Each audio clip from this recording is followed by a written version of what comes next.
આઈસમેક કંપનીના એમડી રાજેન્દ્રભાઈ પટેલે દિવ્યાંગો વચ્ચે ઉજવ્યો જન્મદિવસ। આજના સમયમાં લોકો પોતાના જન્મદિવસની ઉજવણી મોંઘી હોટલો અને ક્લબોમાં કરતા હોય છે, ત્યારે સમાજ માટે એક પ્રેરણાદાયી ઉદાહરણ પૂરું પાડતા આઈસમેક કંપનીના જોઈન્ટ એમડી રાજેન્દ્રભાઈ પટેલે પોતાનો જન્મદિવસ ખાસ શૈલીમાં ઉજવ્યો છે। રાજેન્દ્રભાઈ પટેલ પોતાના પરિવાર સાથે બગોદરા સ્થિત મંગલ મંદિર માનવ સેવા પરિવાર આશ્રમ ખાતે પહોંચીને મંદબુદ્ધિ અને નિરાધાર લોકો વચ્ચે સમય વિતાવ્યો હતો। મેડા ગામના રતિભાઈ પટેલની પ્રેરણાથી રાજેન્દ્રભાઈ પટેલે પરિવાર સાથે આશ્રમની મુલાકાત લીધી હતી। આ પવિત્ર અવસરે તેમણે આશ્રમના લોકોને પોતાના હાથે ભાવપૂર્વક ભોજન પીરસીને પુણ્યનું ભાતું બાંધ્યું હતું। બગોદરાના આશ્રમ રોડ પર રઝળતા અને નિરાધાર લોકો માટે આશીર્વાદરૂપ સાબિત થઈ રહ્યો છે, જ્યાં 500થી વધુ જરૂરિયાતમંદોની નિઃશુલ્ક સેવા અને સારવાર કરવામાં આવે છે। સંસ્થાની અથાગ મહેનતથી અત્યાર સુધીમાં 1000 જેટલા લોકોને સાજા કરીને તેમના પરિવારો સાથે પુનઃ મિલન કરાવવામાં આવ્યું છે।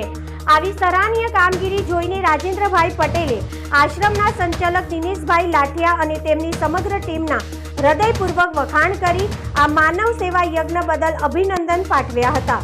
હા, મારું નામ રાજેન્દ્ર પટેલ છે અને અમારી કંપની છે આઈસમેક રેફ્રિજરેશન લિમિટેડ। આજે મારો જન્મદિવસ છે। આ મંગલ માનવ મંદિરના દરેક સભ્યોને મારા જય સ્વામિનારાયણ। આ પ્રેરણા મને અમારા સમાજના રતિભાઈ પટેલ જે મેડા ગામના છે એક ફંક્શનમાં મળ્યા। આમ તો અમે સંસ્થાને જાણતા હતા, પણ આટલું સારું કામ કરતી હશે આ સંસ્થા એટલે એ ધ્યાનમાં નહોતું, પણ એમને જ્યારે કહ્યું તો આવા સજ્જન માણસ જ્યારે બોલતા હોય ત્યારે બધી રીતે એમને ચકાસીને જ વાત કરી હોય એવું નક્કી થયું। પછી મને થયું કે મારો જન્મદિવસ છે તો આપણે પરિવાર સાથે ત્યાં જ જઈએ। તો આખો પરિવાર છે, અમુક માણસો નથી આવી શક્યા, પણ જોઈને બહુ આનંદ થયો। એક અમે અગાઉ કોલ્ડ રૂમ તો આપેલો જ હતો, પણ અમે સંસ્થાને પણ ખાતરી આપીએ છીએ કે નાનું મોટું આવું કંઈ પણ ફંક્શન હશે તો તમારી સાથે અમે ઉજવવાનો આનંદ માણીશું।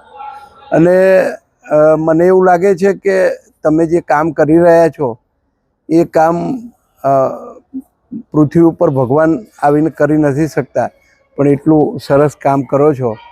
અમે ગદગદ છીએ કે આવું કામ કરવાવાળા પણ આ સમાજમાં આપણા જેવા જ સારા માણસો છે। એને ભલે ભગવા કપડાં નથી પહેર્યા, પણ સમાજ માટે એ જરૂર સંત છે।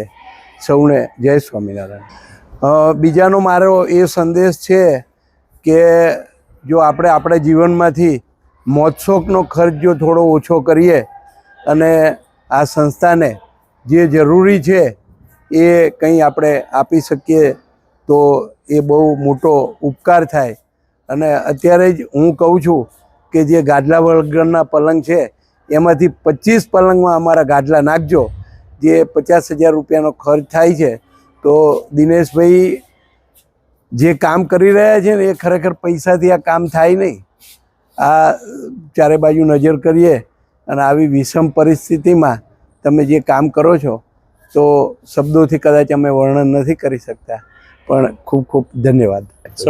મારું નામ દેવર્ષ પટેલ છે અને હું અહીંયા અમારી ફેમિલી સાથે આજે રવિવારની મુલાકાતે આવે છે। હું અને મારો ભાઈ જોકે દિનેશ બાપાના જ્યારે ઉદ્ઘાટન હતું તે પ્રસંગે આવેલા, પણ ત્યારે કદાચ એટલું સારી રીતે સેવા નહોતા આપી શક્યા। આમ તો અમારા પપ્પા અને અંકલ લોકોએ અહીંયા કોલ્ડ રૂમ આપ્યો છે જે આ લોકોનું કિચનમાં, પણ મારા હિસાબે પૈસાની સેવા કદાચ જે અહીંયા સેવા થાય છે એમાં સૌથી છેલ્લા નંબર પર પૈસા તમે આપીને સેવા કરી શકો એટલી સારી સેવા કરે છે। અને અમદાવાદ રાજકોટ હાઈવે પર જ આ લોકોનો આશ્રમ છે, એકદમ રોડ ઉપર છે। તમે કોઈ બી ઢાબા પર ચા પીવા ઉભા રહો તો આઈ એમ શ્યોર બાપા પણ તમને ચા પીવડાવશે। એકવાર અહીંયા મુલાકાત લેશો તો મને લાગે છે કે મારે તમને રિક્વેસ્ટ કરવાની જરૂર નથી કે દાન કરજો। એકવાર તમે આવશો તો તમે તમારા અંતરાત્માથી 2 પૈસાનું કરવું હશે તો 4 પૈસાનું દાન કરીને જઈશું એવું મારી માનવું છે। તો હું બધાને વિનંતી કરું છું કે એકવાર બધાએ શું નામ છે આપણું મંગલ મંદિર માનવ સેવા પરિવાર અહીંયા બગોદરા જોડે છે રોડ ઉપર, એની મુલાકાત લેવી। મારું નામ દીપ પટેલ છે અને હું પણ અહીંયા દેવર્ષ અત્યારે મારા ભાઈએ જે કીધું એ પ્રમાણે હું ખાલી એટલું જ એડ કરીશ કે આ એ લોકોની સેવા કરે છે જેની કોઈ સેવા નથી કરવા માગતો. જ્યારે રસ્તા ઉપર આપણે જઈએ, આપણે કોઈ પાગલ માણસ કે કોઈ એ રીતે જે માનસિક રીતે જે અસહાય હોય, જે પોતાને હેલ્પ નથી કરી શકતો, આ એ લોકોની મદદ કરી રહ્યા છે. એટલે આપણે જરૂર એકવાર, જેમ મારા ભાઈએ કીધું કે એકવાર આવજો અહીંયા, એકવાર તમે ખુદ જોશો તો ખુદ અંદરથી પ્રેરણા મળશે તમને. અને તમે જેમ એણે કીધું કે 100-200 રૂપિયા તમે જે આપણે વેડફી નાખતા હોઈએ છીએ એ બધા રૂપિયા તમે બચાવીને અહીંયા આપશો તો કોઈ એક માણસનું તમે જીવન ઉદ્ધાર કરી શકશો. એટલે હું ખાલી એટલું જ કહીશ કે તમે બને તો એકવાર અહીંયા જરૂર વિઝિટ કરો, જુઓ શું ચાલી રહ્યું છે અહીંયા, ક્યાં તમે મદદ કરી શકો છો. 1 રૂપિયો બી અહીંયા મદદરૂપ થશે. એટલે એવું નથી કે કઈ સેવા નાની કે મોટી, ઇવન નાનામાં નાનું ડોનેશન બી કરશો તો અહીંયા ક્યાંક ને ક્યાંક બહુ મોટી મદદ મળશે. તો બસ આટલું જ હું કહેવા માંગીશ. Thank you.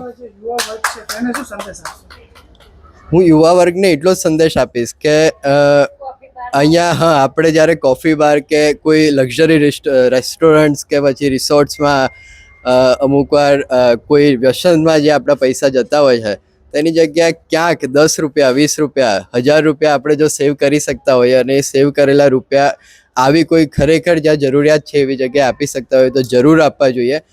એકવાર આવીને જોઈશું ત્યારે ખબર પડશે. એટલે પહેલાં ખાસ અહીંયા મંગલ મંદિર માનવ સેવા પરિવાર જે છે ત્યાં એકવાર આવો, જોવો શું કરી રહ્યા છે લોકો, એટલે તમને જાતે જ પ્રેરણા મળશે. મારું નામ કૃપાલી છે. જય સ્વામિનારાયણ. મારા પપ્પાની વર્ષગાંઠ હતી એટલે અમે લોકો આજે રવિવારે અહીંયા આવ્યા છીએ. કદાચ આનાથી વધારે સારો રવિવાર આજ સુધી મેં નથી અહીંયા નિહાળ્યો. એટલી સારી જગ્યા છે, એટલી સારી સેવા આપે છે. બધાએ કદાચ અમારી પેઢીએ બી આ વસ્તુ શીખવા જેવી છે કે કદાચ કોઈ વસ્તુ, કોઈ મોજો કે પોતાની જીવન જરૂરિયાત સિવાયની જે જગ્યા પર ખર્ચો થાય છે એ થોડો કાપ મૂકીને અહીંયા સેવા માટે આપીએ અને જોવા આવીએ તો આનંદ થાય એવી જગ્યા છે. અહીંયા બગોદરા હાઈવે પર કદાચ રોડને ટચ જ જગ્યા છે. વધારે ટાઈમ લેવાની જરૂર નથી. એકવાર ચોક્કસ જગ્યાને જોવા માટે અને આ વસ્તુની એક્સપિરિયન્સ લેવા માટે આવવા જેવી વાત છે. એકવાર આવીએ અને આંખથી જોઈએ તો ખબર પડે કે કેવી પરિસ્થિતિમાં લોકો રહે છે, કેવી પરિસ્થિતિમાં આ સંસ્થા ચાલી રહી છે. કદાચ કોઈને સેવા કરવાની ઈચ્છા થાય તો આ કદાચ સૌથી સારી જગ્યા છે. તમારે તમારા પૈસા આપીને આ જગ્યાને થોડી વધારે સારી સગવડ એ લોકોને જરૂર છે તો એ આપણે પૂરી પાડી શકીએ એમ છે.